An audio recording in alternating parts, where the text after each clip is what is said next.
Greetings and welcome back to the Medic on the Move YouTube channel. Don't forget, before we kick off, I would love it if you would like, subscribe and comment on the videos, because it's always good to get your interactions. I hope you're well wherever you may be watching from around the world. My name is Craig and I'm a paramedic from Australia, currently over here in the United States of America, in Covington, Louisiana. As a matter of fact, working for Acadian Ambulance Service. And you will know that if you have been watching some of the previous videos.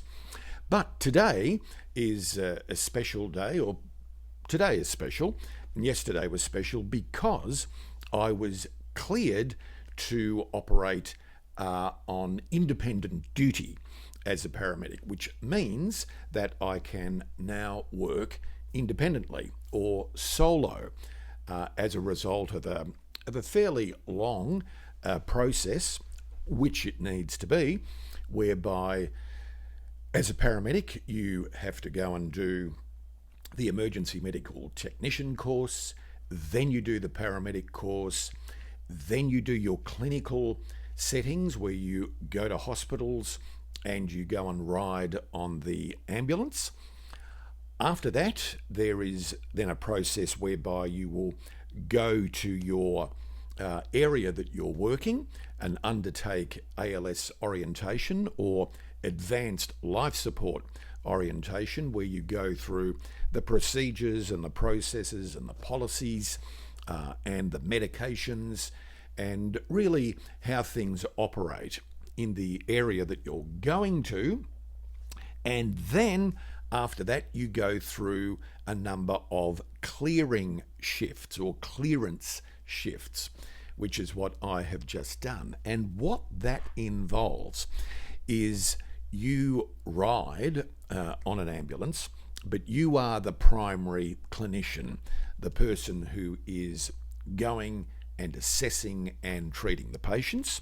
You're working with an emergency medical technician as your partner, and there is also a senior experienced paramedic who is there as well.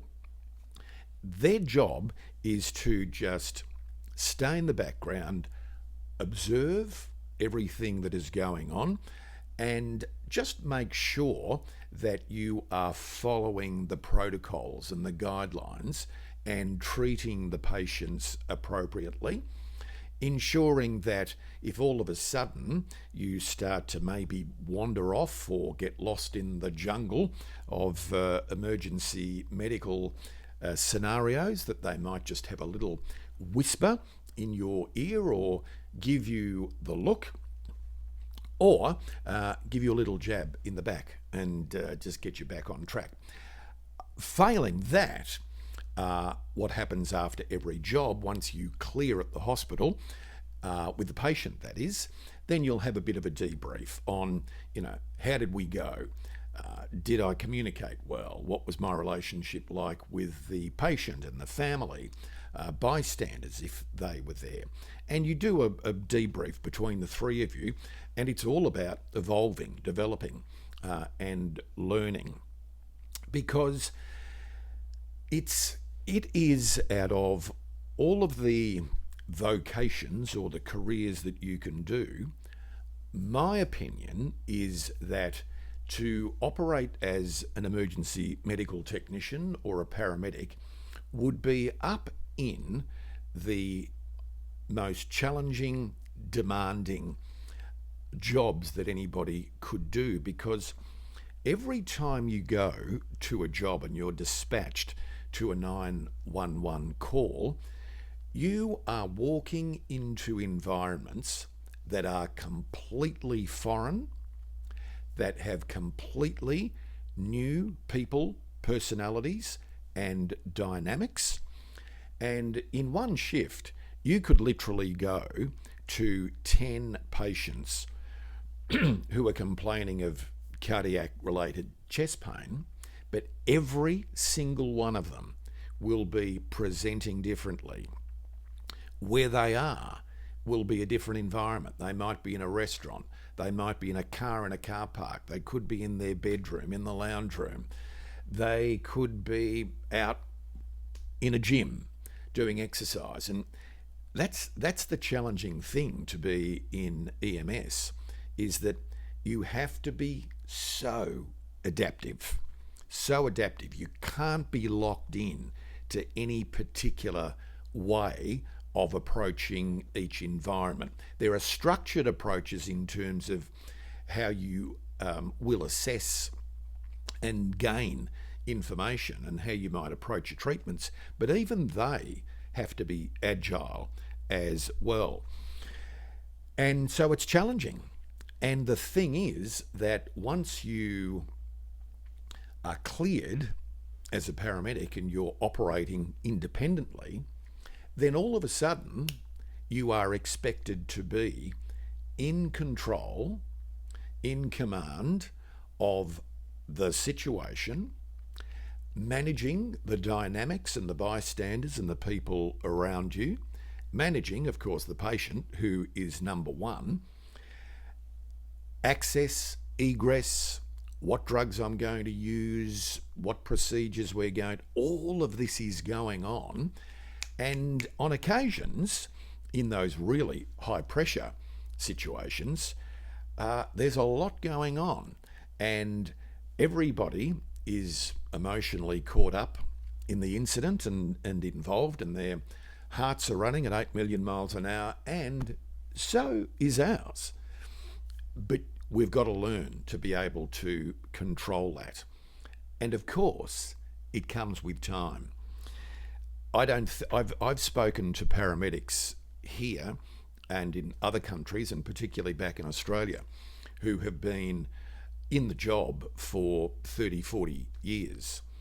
And they all say, you never, ever get to the point where you're totally confident and feeling very assured of every time you walk into a scene. And it's just due to the nature of what we do.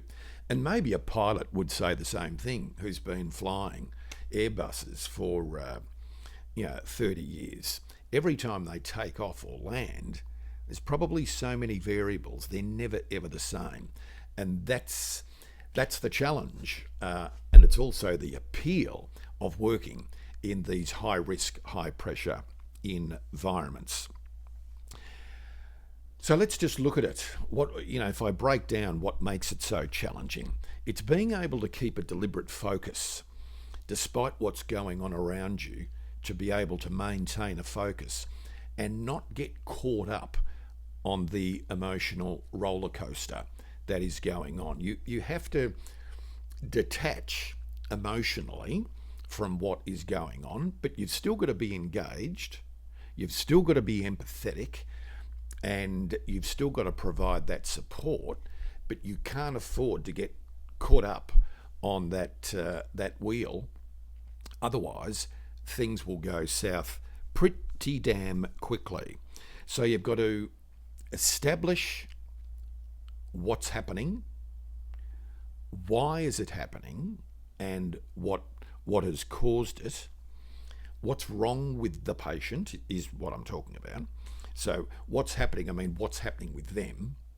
What's caused what is going on?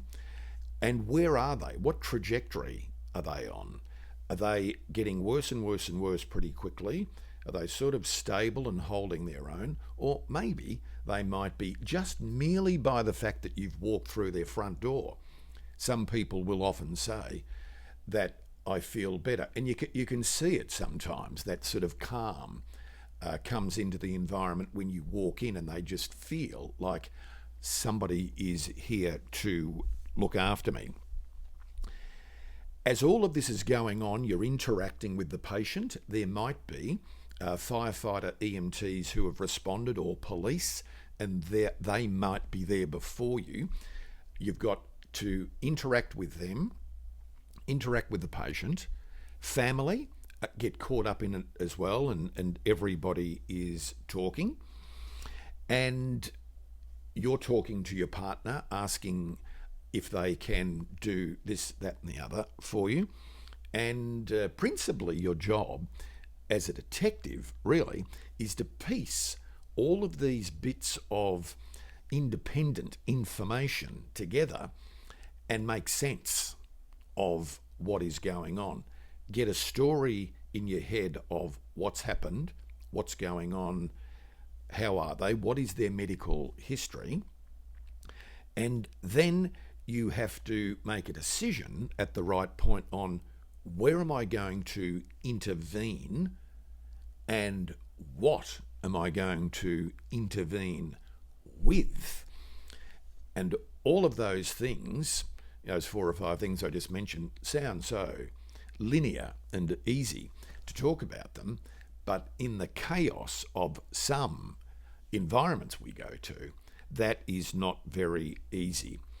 Once you've started treatment, then you have to get the patient from where they are, whether it's in their bed, whether it is in the bathtub. We had one of those the other day where the patient had collapsed and was in the bathtub with a significant or a moderate amount of blood loss. So you've got to, in this very confined area, get a person who can't get themselves out of the bathtub out and out onto a stretcher or a stair chair, out of the house, into the ambulance, and then you've got to decide what is the most appropriate facility for me to take this person to.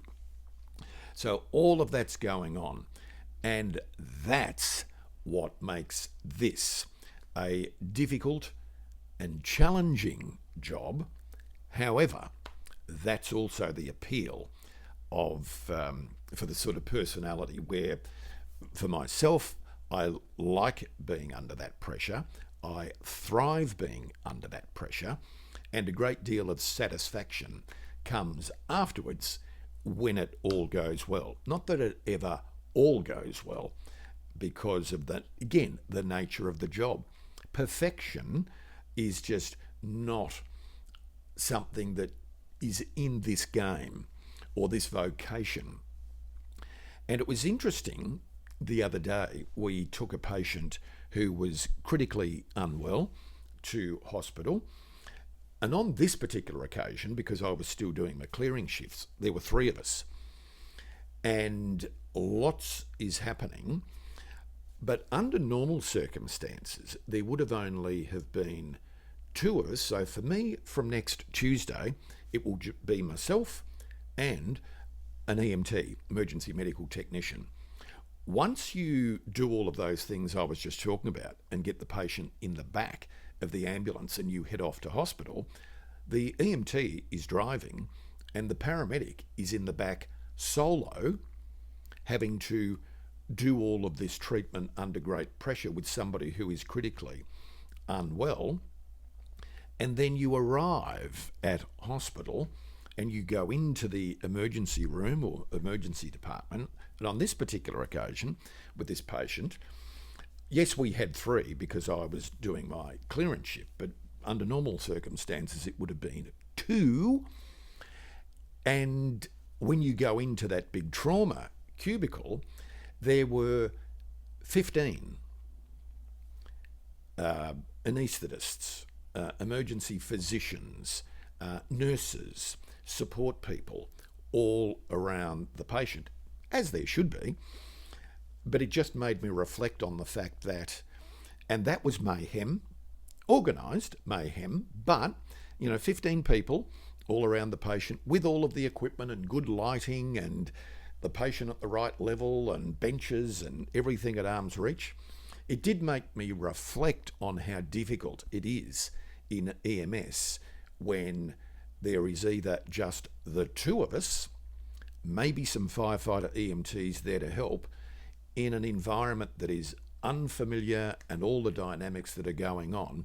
It further highlighted to me how challenging and difficult EMS really is. So, how do we thrive in this?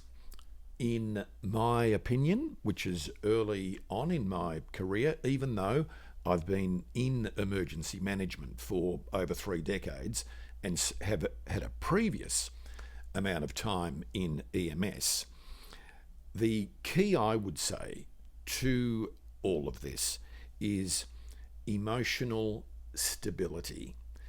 From the moment you get dispatched to a call, there is a need for you to start doing the things that keep you emotionally stable and start in the rhythm, in the thinking and the frame of mind that you're going to need when you get to the scene and when you get to the patient. I am going to take a little break here, and we're going to come back with part 2, which looks at how do we thrive in a chaotic, volatile environment.